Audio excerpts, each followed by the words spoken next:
Magandang araw sa'yo. Isang linggo na nga tayo nandito sa Europe nang makuhanan ko 'tong video na 'to.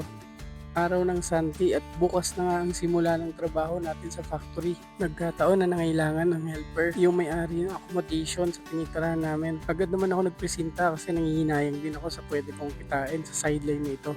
Related kasi sa construction ang ipapagawa ng may-ari at hindi na sa akin bago yung mga ganitong klaseng trabaho.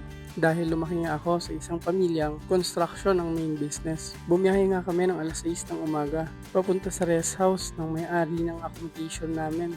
Medyo may kalayuan at isang oras nga ang biyahe namin papunta dito. Nasa labas na kasi ito ng city ng Isbolen. Ang ganda nga ng view at puro huni lang ng ibon ang maririnig mo. At sa wakas, nakita na rin ako ng snow. Hindi nga lang siya yung snow na nai-imagine ko dahil nagsisimula na kasi magtunaw ang mga yelo dito at pa-summer na kasi. Nasa taas nga pala kami ng bundok yan at ayon sa may-ari, ang pinakamalapit na kapitbahay ay nasa 1 kilometer pa. Sinimulan na nga namin kaagad ang trabaho at ang instruction lang ng may-ari ay magbabakbak kami ng pintura maghapon. Bali provided niya yung mga tools pati yung mga suot namin dyan para hindi na madudumihan ang damit naming dala, maging ang sapatos. Bali ang naging game plan nga namin dyan ay ako ang magpapahid ng paint stripper para lumambot ang pintura at si Victor naman ay magsisimula na para magbakbak. Mag-aalauna na nga nang makakain na kami. Hindi na kasi namin namalayan ng oras. Kanin at hotdog nga lang talaga ang baon namin dyan. Nagulat na lang kami at nang inabot ng may-ari, chicken at Hungarian sausage. May mga dala pa siyang tinapay at soft drinks. Sobrang lamig nga dito kaya medyo nag-aapura kami kumain dyan.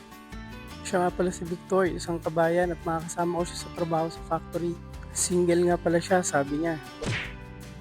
At ito na nga, natapos na nga namin ang pinapatrabaho sa amin. Marami pa nga ang gagawin dito at 2 palapag kasi ito. Pero inuunti-unti lang kasi na may-ari kasi mag-isa lang din siyang gumagawa dito. Pagtapos nga niyan ay nag-ready na kami pa uwi. Alas 5 na nga ng hapon nang bumiyahe kami pabalik ng city. At ang ganda nga ng scenery dito, pababa ng bundok. Very peaceful and relaxing. Huwag lang talaga biglang may lalabas na taong may hawak ng palakol sa kalsada. Tapos bigla kaming katayan katulad ng sa pelikula. At ito nga ang life update natin dito sa Europe. Kinuha ko rin talaga tong sideline na to para magkaroon ng extra pera. Para meron na akong pambili ng bike. At hindi ko na kailangan maglabas. Pabawasan pa yung daladala kong pocket money. Dahil kakailanganin ko talaga magtipid. At buwanan kasi ang sahod dito. At ito na nga natanggap kong bayad sa sideline ko ngayong araw na ito. Hanggang dito na lang muna at kita-kits sa susunod na video. Maraming salamat.